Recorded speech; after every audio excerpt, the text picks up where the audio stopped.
going good for me. I have to fight Bianca now, but she's way weaker than Clay.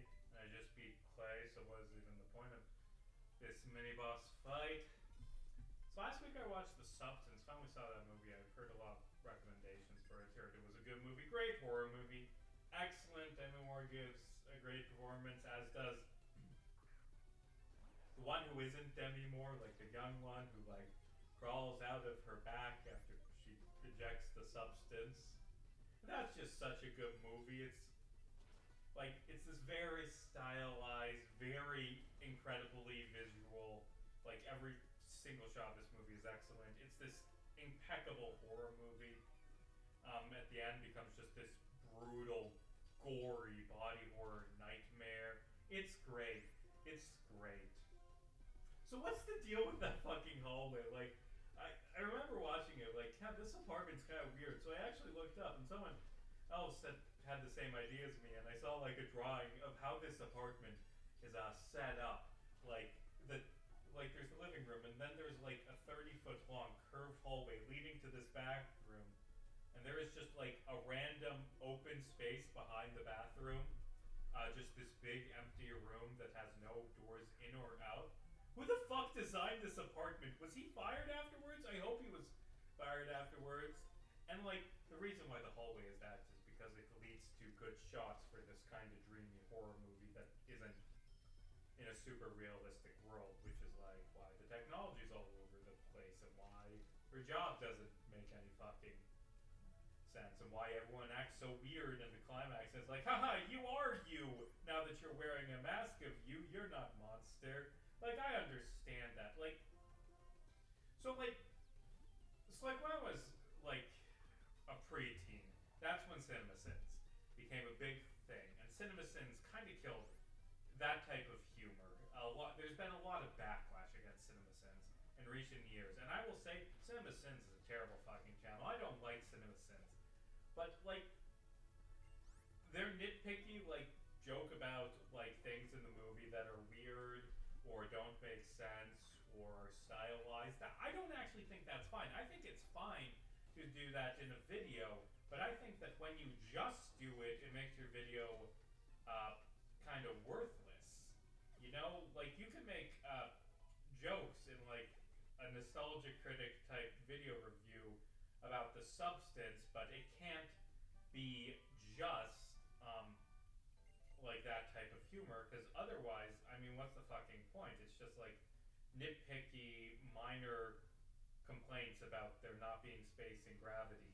Like, you need to have actual critique in addition to the side gags making fun of things. And I tried to do that in my video. I don't want to ever just do like recapping someone else's work and making little snide comments about like things that are kind of dumb in it. Like, that's fun to do. I think that's humorous, but I think videos should have a bit more to them, should have something to say, should actually try to engage with the work and analyze it in a real way. And I say that as I got finished filming today my February video about Batman and Superman and shooting each other with guns and other dumb Silver Age bullshit. And that video was very much just nitpicky CinemaCins making fun of things, but I also try and do actual reviews of these comics and talk about why they aren't that great or what works in them. And then towards the end, the joke is that I start to actually get some critical analysis of World's Finest and how it's a good reflection of the comic industry changing over time. And then I just say, hey, I don't want to do any more I don't want to do any more analysis like this. I just want to make fun of stories for being weird. And then I go back to making fun of them for being weird. So I guess I'm a hypocrite that just contradicted what I was saying. But like in my December one, I'm not just making fun of like when I talk about Batman Returns, it isn't just, and Penguin says that he wants unlimited poontang. Isn't that weird? It's also at the end of it, at the end of that segment, I talk about Batman's character arc in the Burton films and how he's changed, you know? I do think it's absolutely fine to do CinemaCins type like snarky content, but it's not very valuable unless there's more serious, more intelligent stuff in general. And And there are a lot of works that don't benefit themselves, the CinemaCins type things, you know? And like if you did just this snarky make fun of all the weird things about like say the substance and never really acknowledged what the film is trying to say, because it's a film that it ain't a fucking subtle film. It's a great film, but it's not a film that you can walk away with from or have any kind of discussion of that doesn't center on it being this very powerful critique of Hollywood beauty standards and how this forces actresses to feel worthless and hate their bodies, and how and leads them to do dangerous things and endanger their lives in pursuit of beauty for a studio that doesn't give a shit about them. Like it's a film about a lot of things, but it's like this is a but like it wouldn't be any less subtle if it wouldn't be any more subtle, or it wouldn't be. I'm fucking confused with my double limit.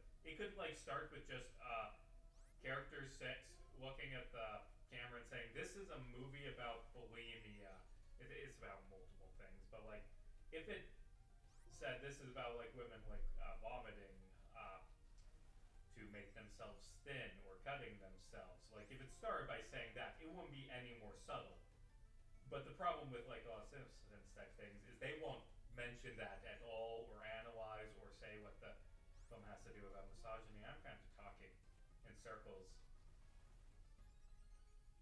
And you know, right, linked to my channel and like what we talk about is like that was the thing that got me about the epilogues and what I always heard about them, and what my mind changed when I finally read them, is that they are not subtle about what they're about. They are very, like, they say right from the start, this is what the story is about, this is what the themes, this is what's discussing, and no one wants to talk about the themes or what's discussing. They just want to list off some out of context plot points and say this is bad because these are plot points that shouldn't be included in things.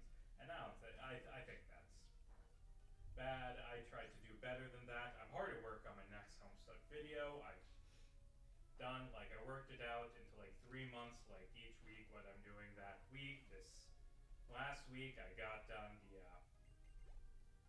first, what was it, 24 minutes, which covered introducing the video, recapping the end of the original Homestuck, and recapping the epilogues. Next up there's Homestuck 2, which I'm going to get done this week. Then Taking Back Canon, Crow Strider, Act Omega, Act 8, Altstuck, Mr. Tambourine Man, Double Death of the Author, or no, Burning Down the House, and then Double Death of the Author, which I started writing this week. And God, Double Death of the Author, it's long. It's 300,000 words. Like the epilogues were 200,000. Like Homestuck was like 800,000 total. Like this is longer. Like Burning Down or Double Death of the Author, I'm getting all my titles mixed up, is longer than all of part 4 when it's like an alternate